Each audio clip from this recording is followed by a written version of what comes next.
Assalamualaikum warahmatullahi wabarakatuh. Alhamdulillahirabbil alamin. Wassalatu wassalamu ala asyrafil anbiya wal mursalin wa ala alihi wa sahbihi ajma'in. Amma ba'du. Para pemirsa yang dirahmati Allah Subhanahu wa taala, alhamdulillah kita bisa berjumpa lagi di channel Faidah Doa ini. Semoga perjumpaan kita kali ini bisa menambah ketakwaan kita kepada Allah Subhanahu wa taala, menambah keimanan kita kepada Allah Subhanahu wa taala. Dan semoga dengan adanya channel ini, para pemirsa semuanya bisa mengambil manfaat atas apa yang sudah kami sampaikan. Dan apapun hajatnya, apapun keinginannya, semoga Allah Subhanahu wa taala secepatnya mengijabah hajat-hajat Anda. Amin ya rabbal alamin. Para pemirsa yang dirahmati Allah Subhanahu wa taala, di dalam kitab Tuhfatul Murid Syarah Jauharit Tauhid halaman 97 ada 5 syarat yang harus kita lakukan ketika kita berdoa supaya doa-doa kita diijabah oleh Allah Subhanahu wa taala. Yaitu yang pertama dalam segi makanan. Makanan dan minuman itu yang kita makan harus halal. Dan termasuk pakaian juga harus halal yang kita pakai dalam waktu berdoa. Dan untuk yang kedua yaitu meyakinkan doa-doa kita diijabah oleh Allah Subhanahu wa taala. Dan untuk yang ketiga, hatinya harus selalu mengingat kepada Allah Subhanahu wa taala. Dan untuk yang nomor 4 yaitu isi-isi permintaan doanya tidak boleh berbentuk maksiat atau berbentuk dosa. Dan untuk yang kelima yaitu isi-isi doanya harus perkara yang mungkin. Jadi perkara yang tidak mustahil. Itulah 5 syarat ketika kita berdoa supaya doa kita diijabah oleh Allah Subhanahu wa taala. Dan adapun adab atau tata krama dalam berdoa yaitu ada 7.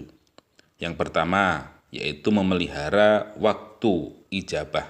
Jadi seperti contohnya waktu sepertiga malam seperti itu, waktu di antara 2 khutbah Jum'ah seperti itu. Dan untuk yang kedua, berwudu dan sholat sebelum meminta atau berdoa dan harus menghadap ke kiblat. Itu yang nomor 2. Dan untuk yang nomor 3 yaitu harus mengangkatkan kedua tangan.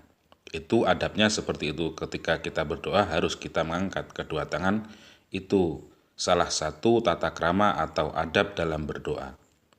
Kemudian yang nomor 4, melakukan sholat sunnah taubah. Dan untuk yang kelima harus ikhlas.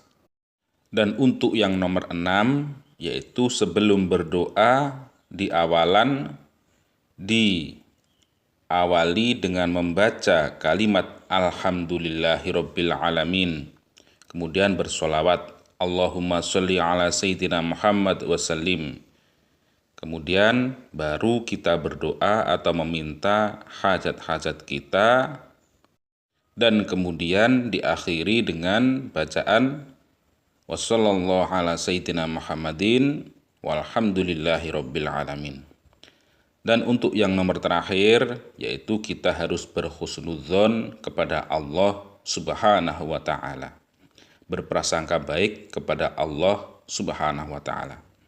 Itulah syarat-syarat berdoa dan adab berdoa yang ada di dalam kitab Tuhfatul Murid Syarah Jauharit Tauhid halaman 97.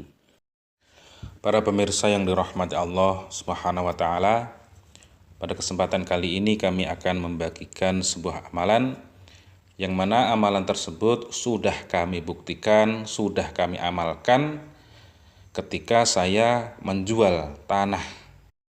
Dan alhamdulillah dengan wasilah atau perantara saya mengamalkan amalan tersebut, Allah Subhanahu wa taala menakdirkan tanah tersebut laku dengan lancar dengan cepat dan tidak ada halangan suatu apapun.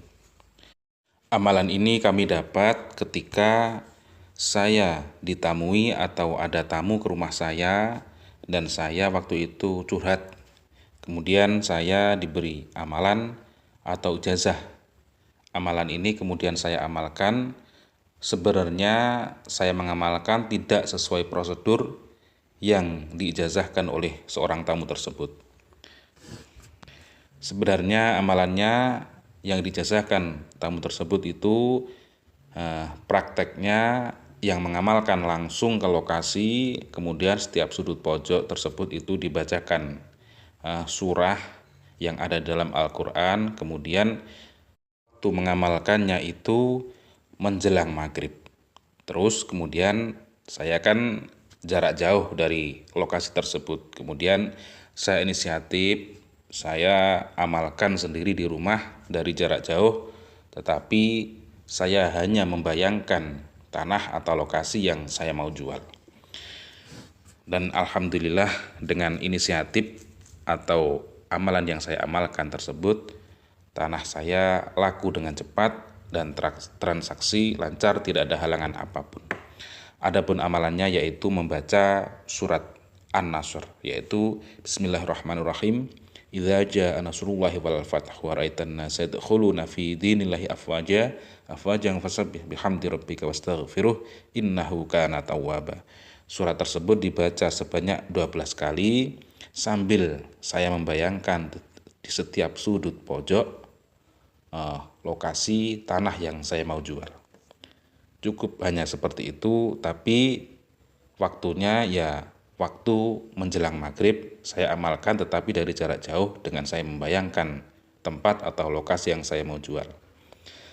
Demikian, semoga bermanfaat. Wa'afu minkum. Wassalamualaikum warahmatullahi wabarakatuh.